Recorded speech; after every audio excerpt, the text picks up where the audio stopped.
அருமையானவர்களே, கோபம் என்பது பயங்கரமான ஒரு உணர்ச்சியாகும். இதை கட்டுப்படுத்த உங்களுக்குள்ள ஒரு கண்ட்ரோலர் இருக்கிறார் என்றால் பரிசுத்த ஆவியானவரும் வேதமும்.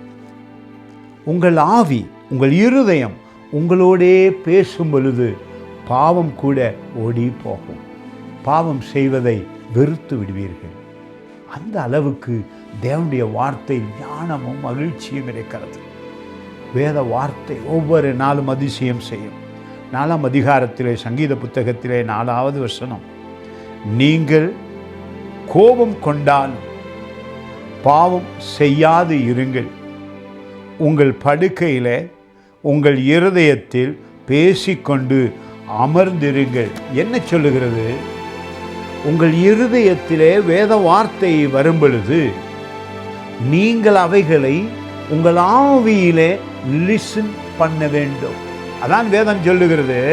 கண் இருந்தும் தான் மனிதர்கள் குருடாயிருக்கிறார்கள், காது இருந்தும் செவிடாயிருக்கிறார்கள், வாய் இருந்தும் ஊமையர்களாய் இருக்கிறார்களாம், உள்ளம் இருந்தும் உணராது இருக்கிறார்கள்.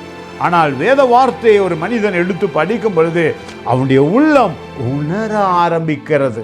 அவன் அமைதியாய் இருக்கும் பொழுது அற்புதமாக அவன் இருதயம் அவனோடு உறவாட ஆரம்பிக்கிறது. நன்மைகளை கண்டுபிடிக்கிறான். எனக்கு இவ்வளவு ஆசீர்வாதங்கள் உண்டு, நான் ஏன் கோபப்பட வேண்டும்? கோபம் படுவதினாலே நான் எதை பெற்றுக்கொண்டேன் என்று கவலைப்படுகிறான். அதிசயமான ஒரு ஆண்டவர் உங்கள் உள்ளத்திலே வெளிப்பாடுகளை கொண்டு வருவார். வசனத்தை தியானியுங்கள். God bless you.